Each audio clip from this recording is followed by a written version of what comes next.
my husband, I'm very thankful for his kind of support and guidance because I don't think I would be still trying to make this work a year later. But there's definitely days where I was like, what's the point, especially in the beginning of trying to market my services in the midst of a pandemic when people are not signing up for races, like how does this work? But then really realizing, I think more in the springtime, like let's pivot this. Like people are still training, people are still running, running's not canceled, Right. and nutrition goes hand in hand with that. So I think pivoting that a little bit and really focusing more on how can you be the best right now.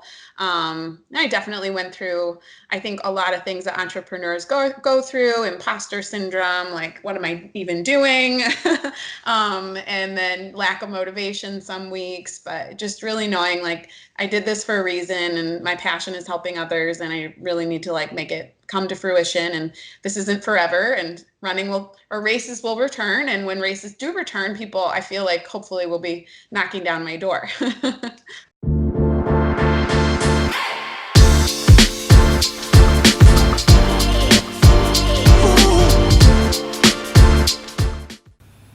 This episode of the Smart Athlete Podcast is brought to you by Solpre. If you're active at all, whether you're running or simply out walking for the day, you've probably experienced one of the number one problems that active people have, and that's chafing.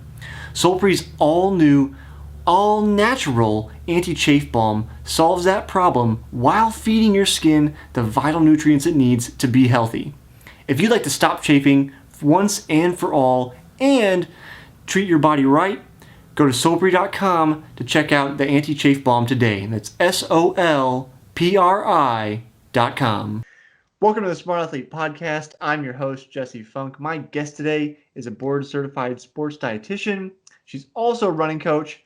There are other things going on with her, which we'll get into. She has many, many credentials, so many that we just decided to make our intro very, very short.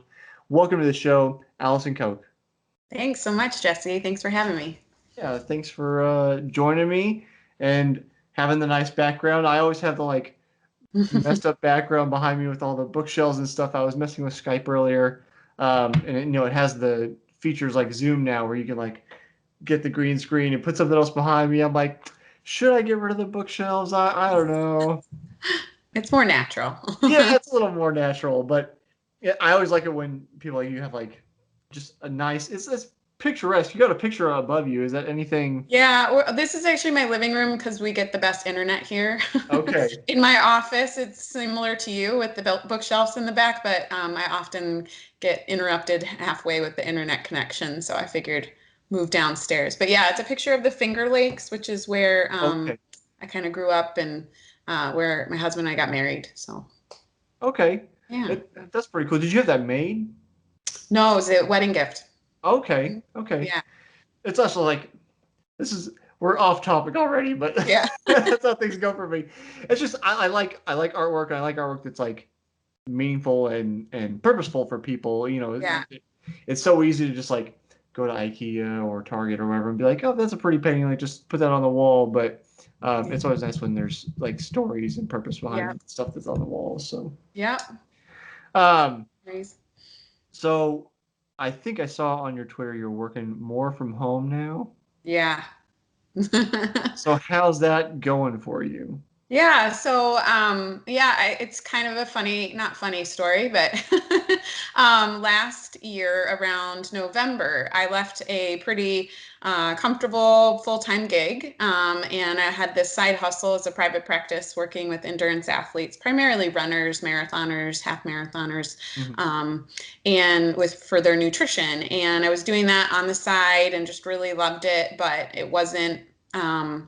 I didn't have enough time to dedicate to it in the full-time job. So I decided to leave the full-time job and go all in on this private practice in November of 2019. And obviously, we all know what happened in 2020. Right. And most of my clients, I was meeting with them virtually before as well, because I meet with people from all over the country. Most people are here in Chicago. I'm Illinois, Chicago-based dietitian. Just because I'm so involved in the running community here in Chicago, that's where most of my clients come from. And I had always offered them the option, like, if we could meet in person, I don't have an office per se. So So that was kind of fun, and my business really started to grow January, February, and then we all know what happened. Races were all canceled, and so I had a few clients that just kind of kept with me and stayed with me for the accountability piece. But yeah, so I've been working from home. I also had a part-time job at a local gym, and so unfortunately, all the gyms closed, and that's when I that was in person. So now from that, I've been kind of just waiting to see if they decide to ask me to come back, but really focusing more on the private practice and with runners since that's my specialty anyway. So I'm kind of wondering. I mean, it's it's easy to sum up now, and obviously we're still kind of in the thick of it. As far as I would sum up, I guess. Hmm. But it's a big deal in the first place to go all in on your own thing. There's a big jump that a lot of people Yeah. don't make. And I can certainly sympathize with you. I did that myself, and it's definitely scary to be like, I know for sure I'm making this money doing this thing, but I'm gonna I'm gonna Yeah. try. And then with the confluence of COVID and things making things even more complicated, how does that situation how do you deal with that situation mentally, I guess? Where was Yeah. it smooth sailing or was it like No. nail biting there for a while? Yeah, it was not smooth sailing. I'll say that for sure. I know my husband, I'm very thankful for his kind of support and guidance because I don't think I would be still trying to make this work a year later. But there's definitely days where I was like, what's the point, especially in the beginning of trying to market my services in the midst of a pandemic when people are not signing up for races, like how does this work? But then really realizing, I think more in the springtime, like let's pivot this. Like people are still training, people are still running, running's not canceled, Right. and nutrition goes hand in hand with that. So I think pivoting that a little bit and really focusing more on how can you be the best right now. I definitely went through, I think, a lot of things that entrepreneurs go through, imposter syndrome, like what am I even doing? And then lack of motivation some weeks, but just really knowing like I did this for a reason and my passion is helping others and I really need to like make it come to fruition and this isn't forever and running will or races will return and when races do return people I feel like hopefully will be knocking down my door. Yeah, well, and there's going to be a number of people, myself included. We've definitely had to um, start watching ourselves more. That gained weight via COVID, staying at home, unusual routines, eating for comfort, all those kind of things. Yeah. So there may be more of a wake up call come next race season. Like, I really need some help. So Yeah. hopefully that's beneficial for you. Yeah. Um, what do you think about? Because like as you're describing what's going on, my initial thought is in some ways I liken much of life to running, in that running is almost like a microcosm of these things that we go through, Hmm. right? Where like you start and you're like, let's just say a half marathon as a random example. I'm going to do this half marathon. Signed up, you're excited, you're ready to go, like you're all in on this thing, and then you start training, and then like shit hits the fan, and things are not going the way you wanted them to go, but you persist, Yeah. and you're like, then there's the days you're like, why am I doing? Like, why am I making myself suffer? I don't. This doesn't make any sense, Hmm. you know. And then hopefully, if you continue muddling through, you reach the start and finish line, and then all of it kind of comes to fruition. It's a little easier and more compact in the running sense, but do you draw parallels like that from running to kind of what happens in your life? Yeah, I mean all the time. I think I think the marathon for me is my favorite race Hmm. to personally do, but also like to equate to what goes through life. I mean, you're constantly going through ups and downs in a marathon, but knowing that you've got that end goal in mind and it's going to take you a while to get there and some days you're going to be training for it and thinking, what the heck am I doing? Why am I doing this? Especially amidst those 20 milers or those workouts you just don't want to get up for. But I Hmm. think that ultimately, like routine, like having routine in your weekly training schedule, planning, things like that. It just all equates back to life as well. I mean, I make a lot of parallels with the nutrition too, right? We do a lot of variety of workouts. You should eat a variety of foods. Like it's kind of the same. But yeah, and I remember when I had hired a business coach last November to try and really push me to get the business up and running. And even she was saying things like trust the process, which my running coach always tells me. And I'm Mm-hmm. like, this is like the same thing. It really does seem like a microcosm. And I felt like I came to running from a very young age. Hmm. Um, and I always felt like just that experience of doing that, it's like I encounter something new. I'm like, oh, it's just like that, or it's just like that time, or it's just like the time coach said this. Hmm. Um, when did you start running? Not early. I was an athlete all through high school and college. I actually played field hockey, went to Well, you were Drexel. running playing field hockey, so that's it's not fair to say you. No, No. it's goalie. So Oh, not running too much. oh, Yeah. come on. I literally like just hated running. I have a fun story, not fun at the time, but when I was in elementary school, you have the physical fitness test, and we all go out and do the long run or whatever it was. And I'm almost positive I came in last in class, and that always stuck with me. And got more into running in high school, mostly just to stay fit for field hockey season. My dad was a marathoner, so that was also something in the back of my head. Like at some point, maybe I want to do that. But I really hated running in high school. But I got better at it, and I ended up realizing I really enjoyed like longer runs, like by myself, just to think through things. And by the physical fitness test, my senior year, I remember I was like one of the top women to do the 12-minute run in that and it was the same gym teacher, which was even better because it was like, look at me now. But I didn't really run after that, just mostly to stay in shape. I didn't get into racing. I did my first marathon in 2008 because our graduate school was, I went to graduate school at Tufts, which had a marathon team. And so you could do the Boston Marathon for charity. And I'm like, bucket list marathon, also one of the best ones in the whole world, like might as well do it. Um, I had I had an inkling I might really enjoy it, but I didn't know for sure. And then I crossed the finish line. I was like, when can I do this again? So I really enjoyed it, but wasn't real serious about running until I moved to Chicago and kind of to meet people, signed up for some local running groups and went to those. And then, never really did group speed workouts until my 30s. And that's when I saw huge improvements in time. So Mhm. almost dropped. I think my dream goal is to drop a full hour off my first marathon time, but definitely had like a 35-minute improvement in time in just one cycle because of the group. So there's just so much power to like the team and the group that you work with. Yeah, Now I've there's done something that's 18. it's yeah, really can't replace, having that team around you. And it's it's nice. And it doesn't matter how many people I talk to, everybody seems to have kind of a similar experience. It's like if you're having a bad day, like somebody else is having a good day, and vice versa. And like you help kind of pull each other out of those situations where it's Yeah. like, if you were left to your own devices, then it's easier to be like, woe is me, and let those negative thoughts creep in Mhm. versus, letting somebody else help pull you up. Yeah, for sure. Yeah. Or quit or just be like, I'm done. I miss that now. Obviously, we're not doing quite as many group runs, Yeah. but I do like the challenge. And I think it's just become something in the last 10 years I've just become really passionate about. And knowing that it came from also my family, my dad did it and he ran all through his adult years. And that kind of just was kind of knew it was in my blood to do more marathons.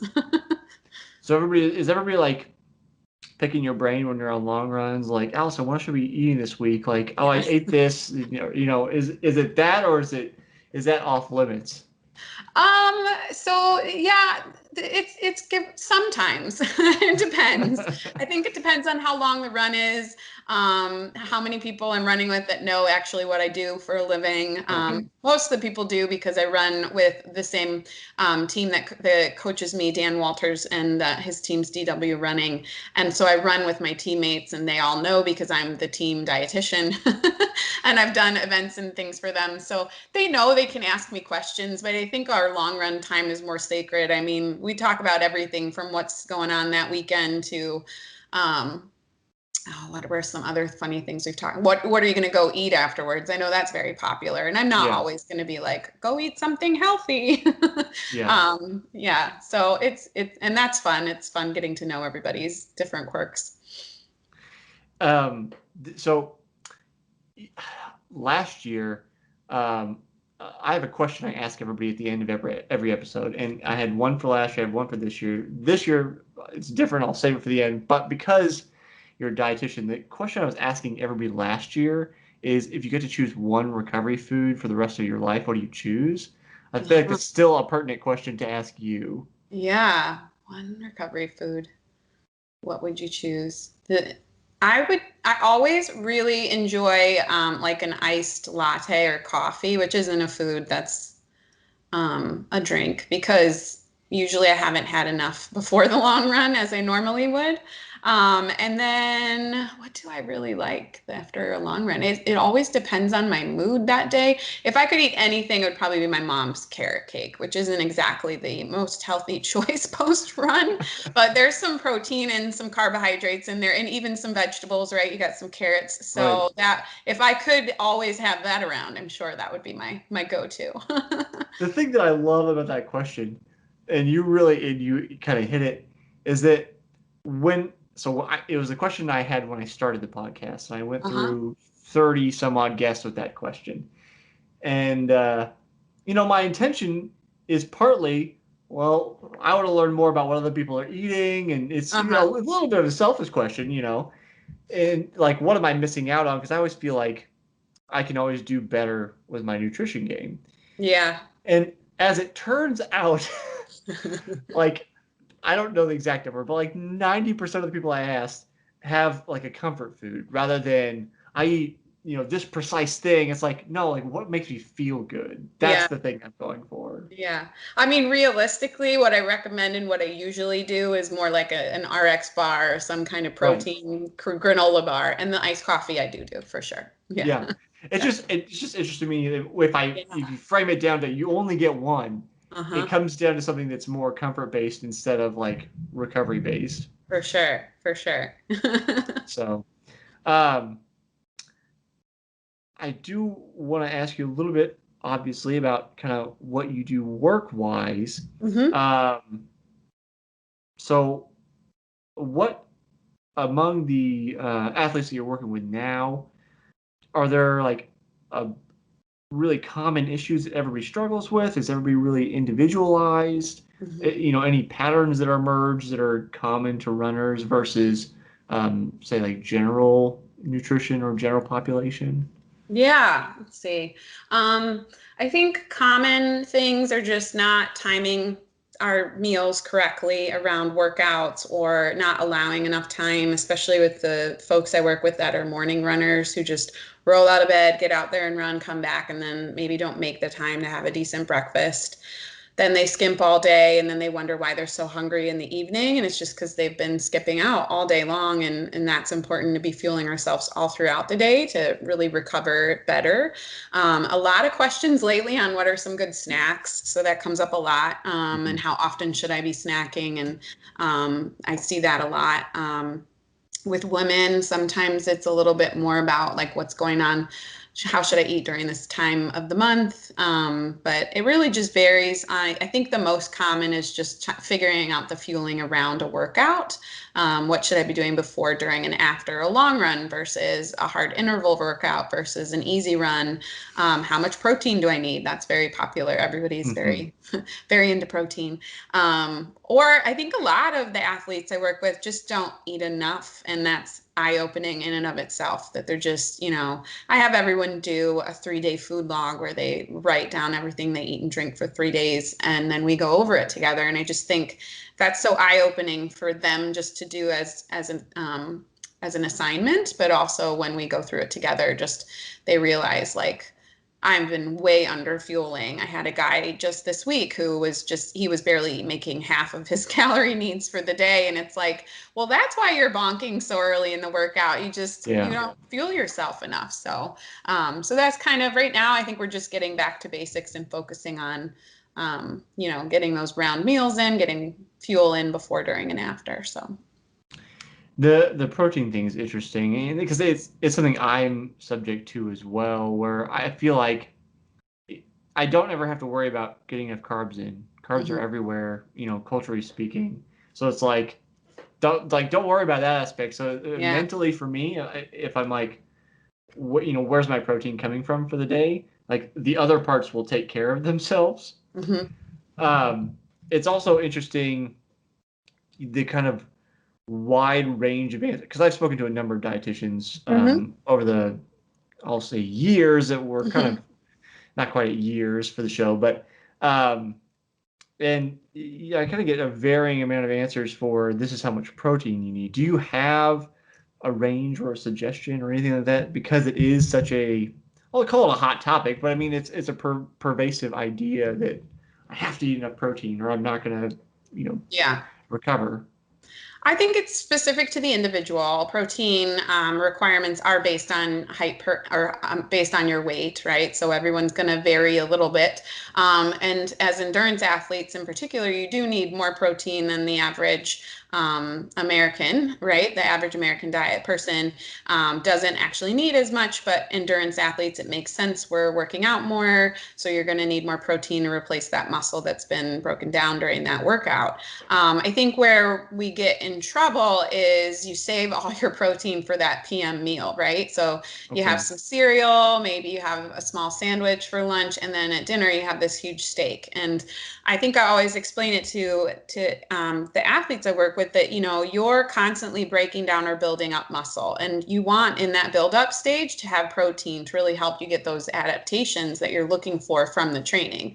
And that process is taking place all day long. So you work out in the morning and you have maybe a protein shake and then nothing again till dinner. Well, you missed out on that midpoint during the day when you could be having some protein to continue to help repair and recover your muscle. So I think timing of protein is really important, but and spreading it out throughout the day, right? So making sure you're getting it not just at the PM meal, but all breakfast, lunch, and dinner. So it doesn't just have to be a big steak at night. We want to make sure we're having some eggs maybe at breakfast and then a decent amount of lunch meat or whatever protein source you have at lunch. So I think that's something that people don't realize as much. And then even adding in a protein source to your snacks. I think that's one thing, like in the afternoon, you grab an apple, but that's not a complete snack. You should have a little bit of protein with it too. So a good gauge, I think, for most people is to aim around 20 to 30 grams. That usually meets everyone's protein needs per meal, and then half of that per snacks. So 10 to 15 at snacks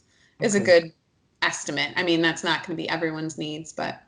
Right. I mean, like you said, it is dependent on the individual. Like on the extreme end, we have, like Olympians who are going to be consuming much more than, say, like me right now, who I'm just getting back into running after my kind of time off for the year, and I went out for 15 minutes this morning. I don't really need to adjust much after a 15-minute run.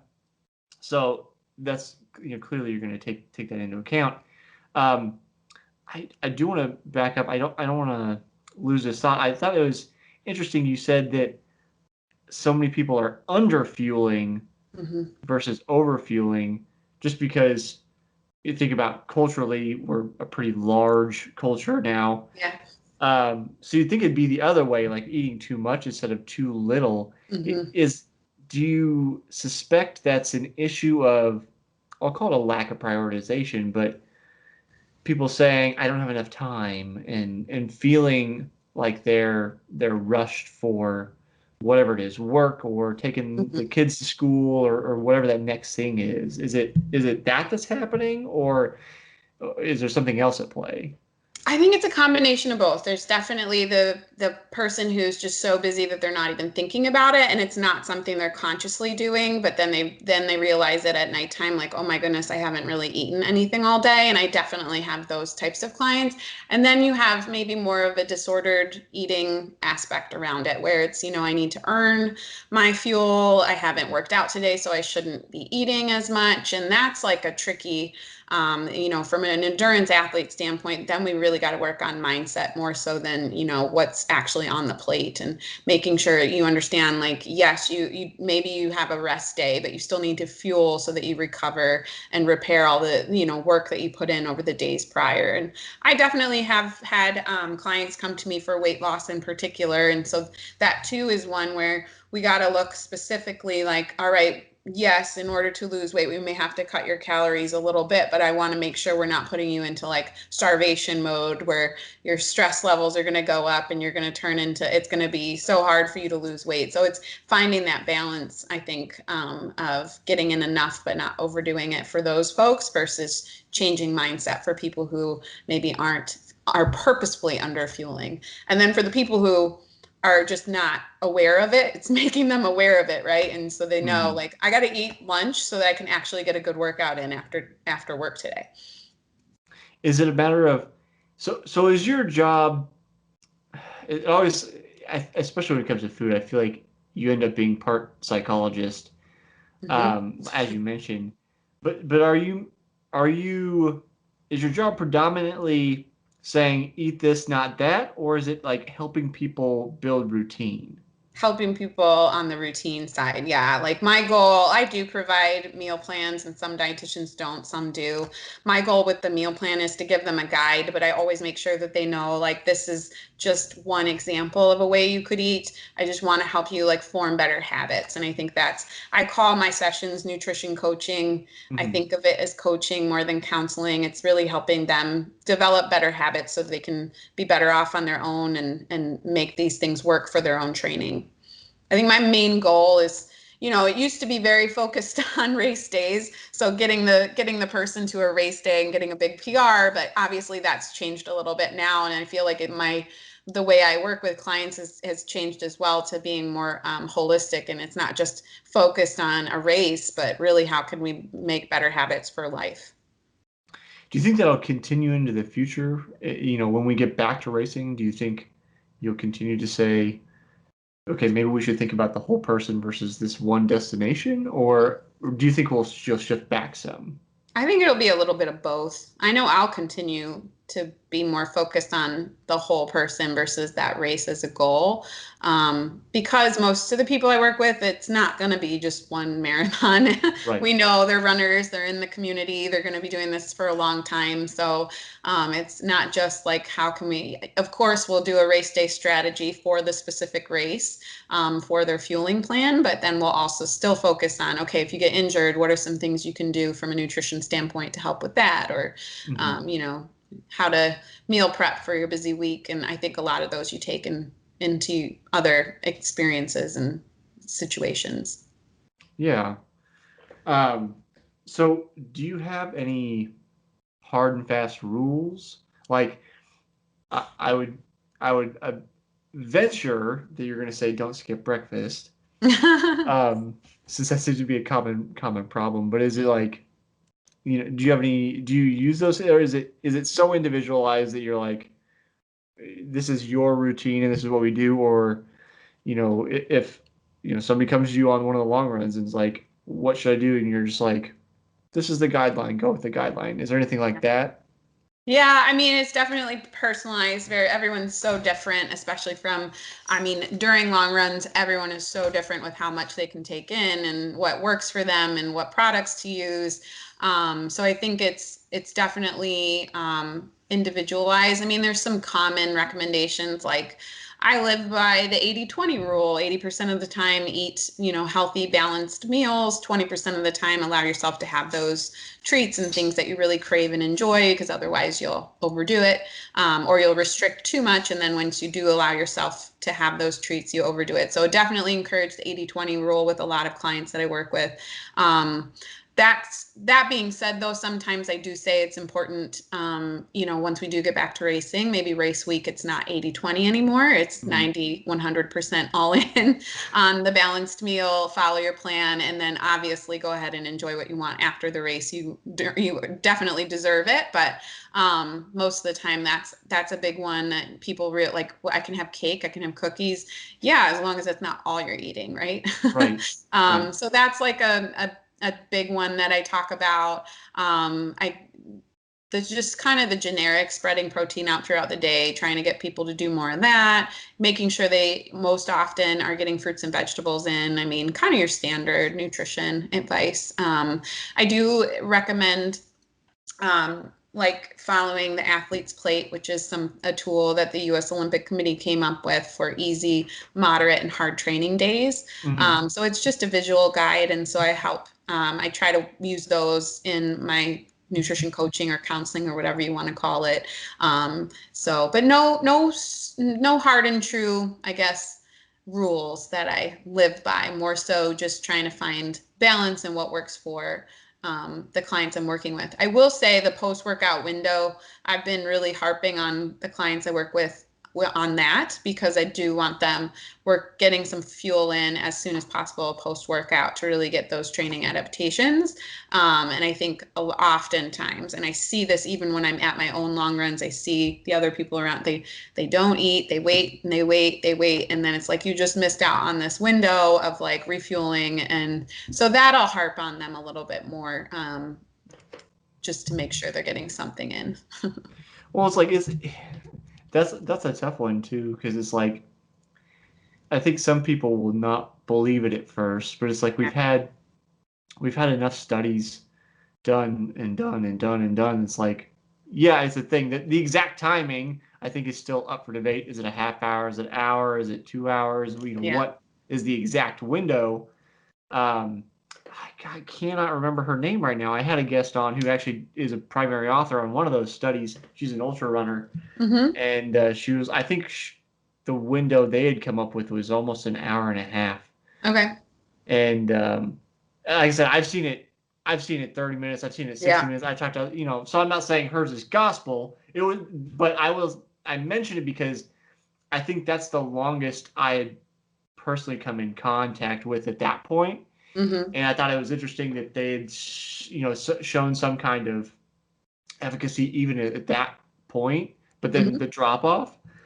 Um, so it was just interesting side Yeah. note, I guess. Yeah. Um, You got to get but a lot of people past they don't feel good. I don't really want to eat, or I have to get a shower in. It's like, yeah. no, this is important. You will feel better. I promise.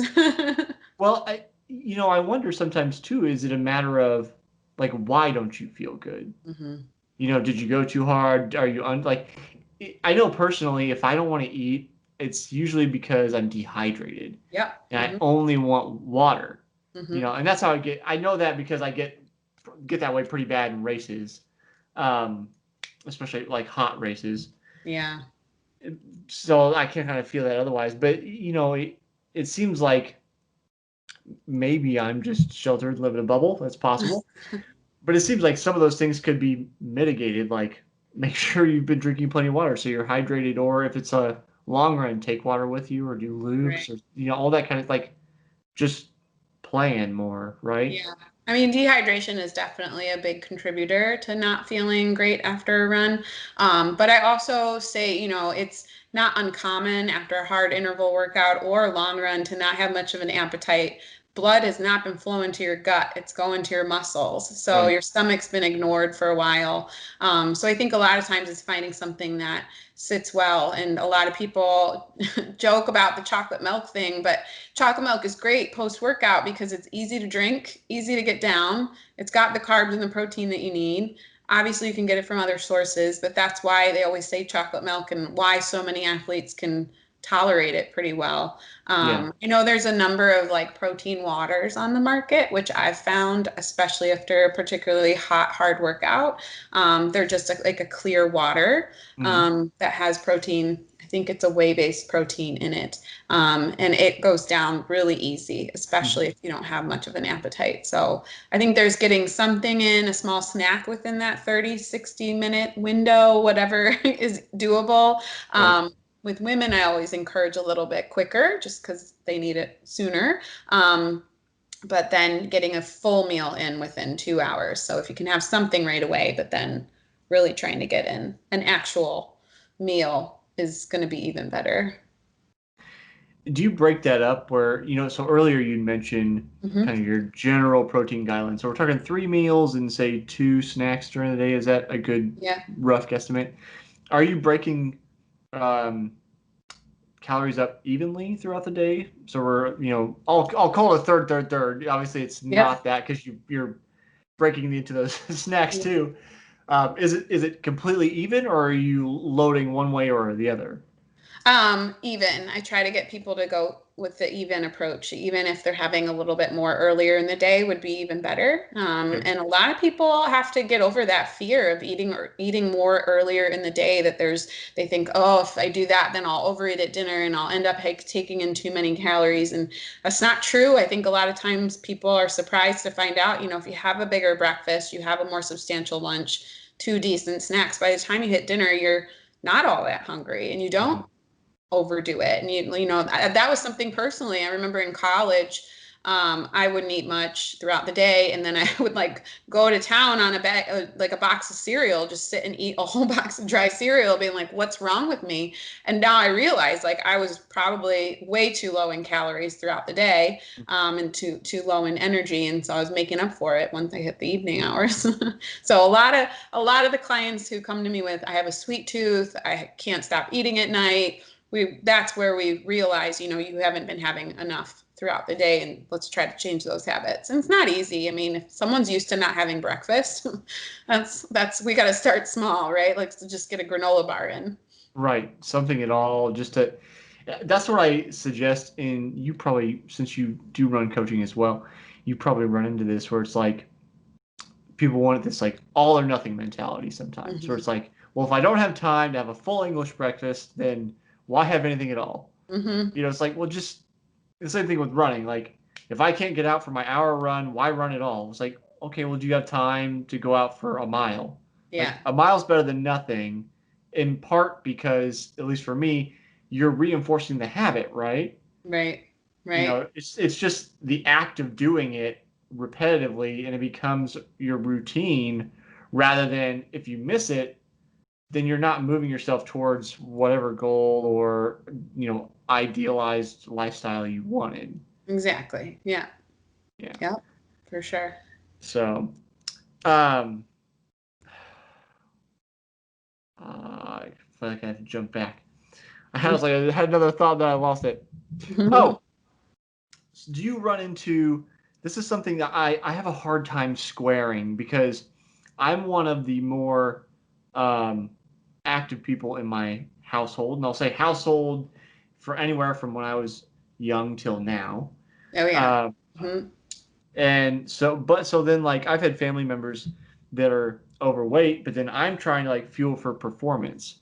Hmm. So I don't know how common this situation is, but I'll say like mixed dietary agenda households. Hmm. Do you run into that often? How do you navigate that situation?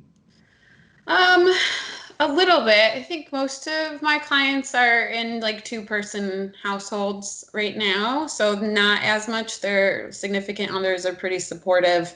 Have had the a few with kids and things, and so they're making multiple different meals. Yeah. So that definitely does come up, and it's just trying to make sure that you can balance everything out with their needs and their likes as well as yours, understanding why it's so important to have carbs, have protein at every meal, have those fruits and vegetables. I mean, I personally don't have any issues. Usually, we've been pretty balanced in our household around what we eat. I think my husband's very open to whatever I want to cook. So that's nice. But yeah, so sometimes there is, and it's like you don't want to make four different things for everyone. So trying to get everyone on board with what you're doing, or if you're not the person doing the cooking, just asking for make some extra rice or whatever it is that you need for your own training and being aware of it. I often, when I have clients travel or go visit family, encourage them to pick up some groceries, some things that they can have on hand, so that they know, not that are safe, but things that they know they can have for breakfast before long runs and things. Actually, recently when we went to visit our in-laws, I brought all my own breakfast items just so Mhm. I knew I had them and I wasn't, making anyone feel inconvenienced. Yeah. Yeah. Well, that goes back to preparation, right? Where Yeah. you didn't just say, well, whatever they have, we'll hope it's good. Like, Yeah. no, like I'm gonna take care of my own thing. So, Yeah.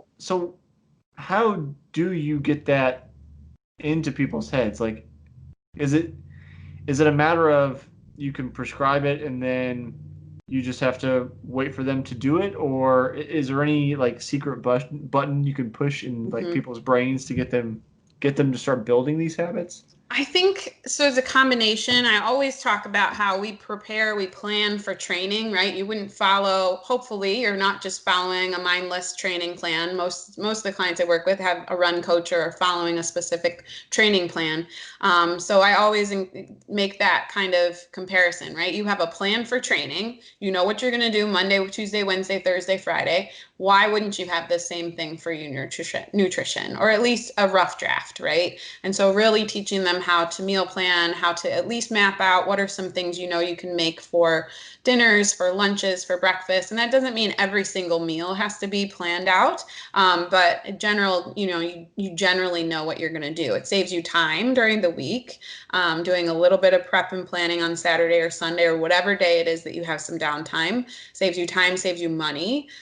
So we go through both meal planning and prep session, and then I'll also focus on grocery shopping tips, just like what are better for you options in the grocery store. And I think hopefully all of that gives them the tools then to go and do, put that into practice. It's not always the case, but really trying to drive home the fact that you have a plan for your training, and nutrition should be part of that, right? Hmm. It's going to support you and get you to the goals that you want. And a lot of people, in order to meet those goals, just that's the one thing that's maybe missing, and so they have to put that into practice a little bit more. And I think what reiterates it and makes them actually do it is they start to see changes, right? They start to feel better, their runs are going better, their workouts are going better, and so then that's more motivation to continue what they're doing. It's not like that natural positive feedback we get when we're already doing. You already get that feedback when you go out for a run, you stay consistent with it, you start to get faster, or you start to lose weight, or Mhm. whatever it is that you see, you get that positive feedback. It's just that same thing happening, right? Yeah. Yeah. Yep. Um, Before we run out of time, I wanted to ask you about supplements. I saw you touched a little bit on it on your Twitter, but I didn't Uh-huh. dive too deep into your thoughts and opinions. I know it can be kind of a hot button issue for some people. Some people are super anti supplements. Some people, the people that sell supplements, are super pro supplements. Where do you land on the issue? Yeah, so I've always been of the mindset food first approach for nutrition. You can definitely get all the vitamins, minerals, nutrition that you need from the foods that you eat. That being said, as endurance athletes, when the mileage starts to creep up, sometimes it can be more difficult to get in all the nutrition that you need. And then there's certain subsets of the population that maybe need more of certain things. So in that point, I see where vitamin mineral supplements could come in handy. I mean, if you have a deficiency, you should for sure be fixing it. And likely a supplement's going to help you with that. So trying to identify where we have deficiencies. But I'll always say multivitamins like an insurance policy. It shouldn't be a replacement for food, but it's an insurance policy that you're getting everything that you need. And I don't see any harm in taking a multi, or for a lot of people, vitamin D is also something we need to get from a supplement, especially in the winter months. If you live above the Mason-Dixon line or in the northern states like I do, we're just not getting enough sun to create vitamin D. So that might be another one that's worth supplementing. Women of uh, childbearing age, there's certain supplements that they may need to add to their diet. So I definitely think there's a role for them, but have always been of the food first approach on supplements when it comes to that. And then working with, if you think you're deficient in something or you have questions, working with a dietitian. I think in the article, one or two I've written also talk about vegan and vegetarian diets, and that would be another place where, making sure you're getting iron, vitamin B12, any of the B vitamins actually. So just being extra conscious of it, but I think no harm in a multi. Right. Well, I like your. I don't know if I've heard the phrase before, but it makes sense that supplements are a insurance policy, Yeah. right? Like you're not, you have a insurance policy on your house or your apartment. You're not going to leave the door open and just hope nothing bad happens. Like you're gonna take care of business, and then Yeah. if something outside of that happens, then you're covered. So I think that frames the mentality really well. Yeah. I like that. Now, like that doesn't include some of the more performance enhanced I talked about a little bit on a couple blogs, but the main thing I think with those is making sure you're being safe. So things like the pre-workouts and other things that are out there on the market. So oftentimes, if an athlete is looking to use one of those, also want to look at where they're at in their training. If they're a college athlete, if they're a professional, we want to make sure that they're being safe, but also not violating any rules of training, Right. right? So that it's an NSF certified for sport, that they're looking for that label on the packaging to make sure it's safe. So that's another thing. Just it's definitely part of the whole counseling experience with me or coaching or whatever you want to call it. We go through supplements and whatever you're taking. So that just makes it's a personal curiosity, and this isn't necessarily your field, but Yeah. um, because you mentioned pre-workout stuff, and I've taken pre-workout stuff previously, but I didn't really feel a whole lot of effect. Mm-hmm. So that was a pretty short-lived routine.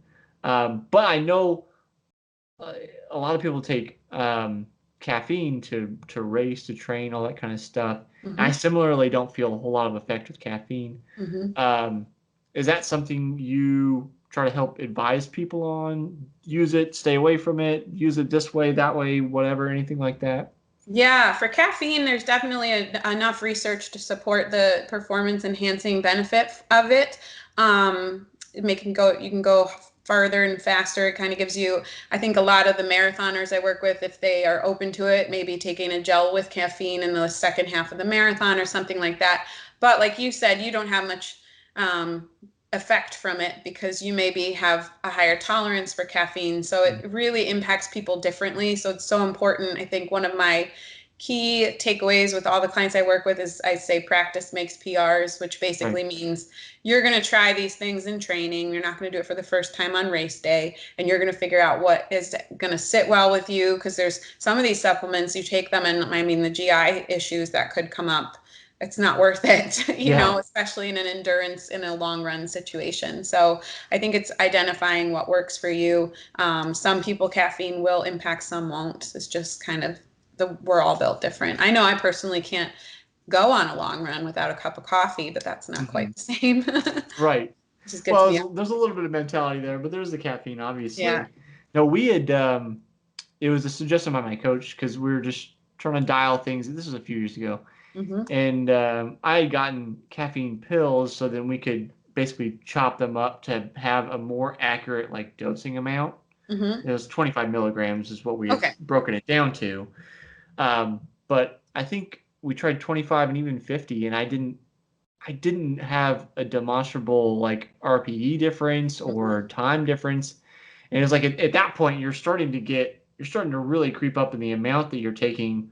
Yeah. So it was just interesting. And maybe it's the like I'll call it a reverse placebo effect with me in that I don't really want to be taking the Mm-hmm. caffeine. So it could have been that too, where Yeah. it's like I'm not gonna I'm not gonna run harder because I don't really want to be doing this. But that's a whole other story. Sure. Um, so as our hours kind of winding down here, I mentioned earlier I'm asking everybody a question this year. You're the only person to get both questions in one Nice. interview. Um, But I'm asking everybody this year, what do you think the purpose of sport is? Oh, I mean, what is the purpose of sport?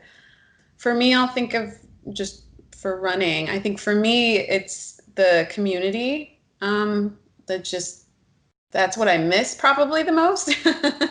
um, and fortunately, I have a great local coach, and he coordinates very socially distanced small group type long runs. So we're still being able to get some of the community, but I think the community for me is what I get the most out of sport. It's just gives me when I have the community, then I have the drive to compete, the drive Mhm. to do better.